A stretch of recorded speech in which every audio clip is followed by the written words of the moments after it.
भगत सिंह क्या सोचते थे, अंग्रेजों के बारे में क्या सोचते थे, उस समय जो कांग्रेस पार्टी थी उस समय के बारे में क्या सोचते थे, क्रांतिकारियों का दर्शन कैसा था, उनका जीवन कैसा था।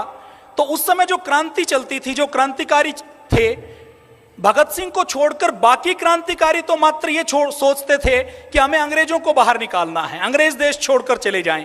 भगत सिंह ऐसे पहले क्रांतिकारी थे जिन्होंने ये चिंतन किया कि अंग्रेज तो चले जाएंगे, लेकिन अंग्रेजों के जाने के बाद देश की व्यवस्था कैसी होगी, ये जो चिंतन दिया, ये सबसे पहले क्रांतिकारियों में भगत सिंह ने दिया। इसका पूरा श्रेय भगत सिंह को जाता है।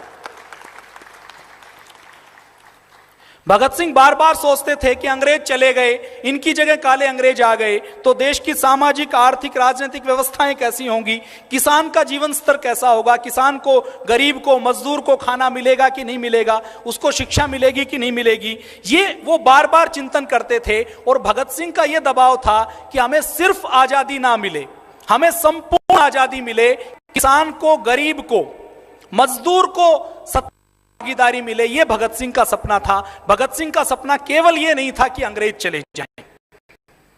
कांग्रेस के बारे में शहीद आजम भगत सिंह, राजगुरु, सुखदेव और चंद्रशेखर आजाद क्या सोचते थे, वो मैं आपके सामने जरूर रखना चाहूंगा। यह कांग्रेस आजादी से पहले की कांग्रेस है। गांधी जी का बहुत सम्मान करते थे, दिल से सम्मान करते थे, उनके लिए जान देने के लिए तैयार थे। 1922 में जो असहयोग आंदोलन चला, उसके लिए स्कूल भगत सिंह ने, चंद्रशेखर आजाद ने, सुखदेव ने, राजगुरु ने छोड़ दिया, अपने पूरे कैरियर पर लात मार दी थी। गांव गांव, गली गली गांधी जी के नाम का झंडा लेकर घूमते थे। कि कांग्रेस के सर्वोच्च नेतृत्व के बारे में, गांधी जी के बारे में कहते हैं कि गांधी जी बहुत अच्छे इंसान हैं, गांधी जी उदार हृदय के परोपकारी जीव हैं। लेकिन वो आगे कहते हैं कि केवल परोपकार से जनता का कल्याण होना संभव नहीं है। आगे वो कहते हैं कि केवल राजनीतिक आजादी से थोड़े से व्यक्ति जनता का खून चूसेंगे, इसलिए राजनीतिक आजादी के साथ साथ सामाजिक आजादी अत्यंत आवश्यक है। सामाजिक आजादी, संपूर्ण आजादी जरूर आए। यह भगत सिंह ने 84 साल पहले लिखा।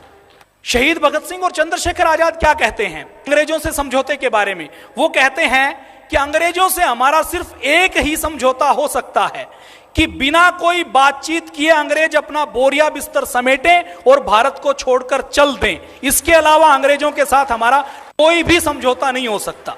यह शहीद भगत सिंह ने कहा। और शायद शहीद भगत सिंह की बात को अगर माना जाता तो अंग्रेज बोरिया बिस्तर छोड़ के जाते तो अपने भारत की यह हालत नहीं होती।